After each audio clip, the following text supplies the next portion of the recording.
They said his skin never aged, that even in his 50s he looked untouched by time. His courtiers whispered it was divine favor. His enemies said it was something far darker, because late at night, when the torches burned low and the palace gates were locked, the king would disappear into his chambers, and by morning the scent of iron would linger in the air. They called it the ritual of youth, but the truth behind those crimson baths would destroy an entire kingdom. This is the story of a ruler who believed he could conquer death itself, a man born in velvet and gold who descended into superstition, vanity, and madness. He thought he could cheat the years. He thought he could wash away decay. But obsession has a scent, and in this palace, it smelled like blood. To understand how a king became a monster, we need to go back to the heart of his glittering, rotten empire. The year was 1648. Europe was trembling, empires rising and falling like candle flames in the wind. And in the kingdom of Valentia, a young prince named Aurelian Theraporo was crowned king at just 17. He was handsome, clever, and dangerously adored. Poets wrote sonnets about the shimmer of his hair. Painters competed to capture his pale, flawless skin.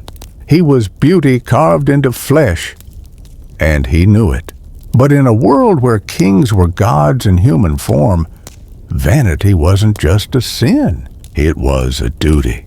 He had to embody perfection. Every wrinkle was a weakness, every gray hair a threat.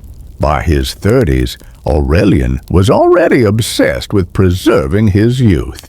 He surrounded himself with alchemists, astrologers, and apothecaries. They promised him elixirs that could slow the decay of the flesh. Gold was melted into drinkable dust. Emeralds were crushed into powder for his morning wine. He consumed pearls, bathed in milk, and slept in sheets soaked with rare oils. But nothing stopped time. And as the years crept forward, he began to panic. One night, during a masquerade ball, a servant accidentally dropped a mirror. It shattered at his feet, and in the broken glass, Aurelian saw himself. Not the divine youth he imagined, but a man with tired eyes and thinning lips. He didn't sleep that night. By dawn, he had summoned his royal alchemist, and he gave a single order: find me the essence of life. For months, experiments filled the palace. Animals were drained, plants boiled, minerals crushed. Every failed attempt only deepened Aurelian's madness. Then came Marcellus, a physician recently returned from the East.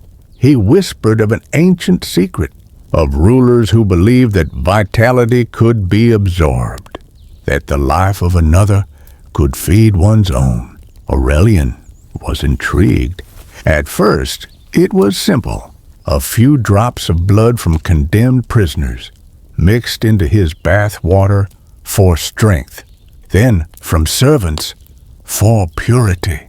The king claimed it was medicine, a ritual of cleansing. And when his skin glowed the next morning, he convinced himself it worked. But soon, the baths became deeper, richer, redder. The court began to whisper. Some said they heard screams echo through the marble halls at night.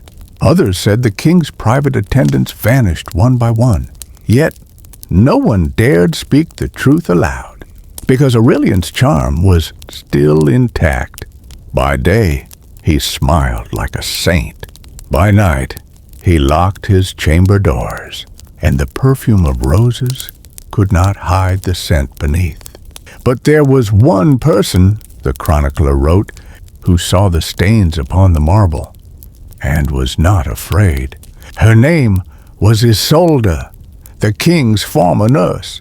She had cared for him since he was a child and loved him enough to see the monster he'd become. One night, she followed him through the shadowed halls, past the golden tapestries, to a room sealed with iron bolts. And what she found inside would haunt her until her final breath. The chamber was lit only by candlelight. Dozens of crystal basins lined the floor, filled with crimson liquid that shimmered like rubies. In the center stood Aurelian, bare to the waist, his pale skin gleaming under waxlight. He turned as she entered and smiled. "Do not fear me, nurse," he said softly. "I have found eternity." Isolde fell to her knees, trembling. He approached, dripping with the color of life itself, and whispered, "The body is but a vessel, and I have learned how to refill it." She fled that night, barefoot, half mad, carrying the secret that would end a dynasty. By dawn, word had spread. Servants fled the palace. Guards deserted their posts, and when the council finally stormed the king's chambers, they found only silence. Aurelian sat in his bath, still and pale as marble. His skin was perfect, smooth, unblemished, and cold. The alchemist Marcellus was gone. The basins were empty. No one ever found the bodies of those who vanished. Only a faint scent of iron remained. The kingdom of Valentia collapsed within a decade. Revolts, famine, plague, as if the land itself rejected the king's legacy. Monks later claimed that his obsession had cursed the soil, that nothing pure could grow where blood had been spilled for vanity.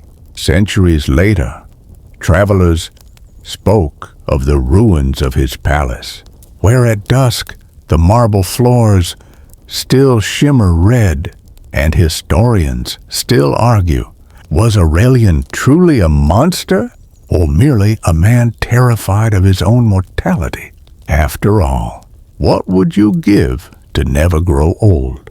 They said his skin never aged, that even in death his face looked young.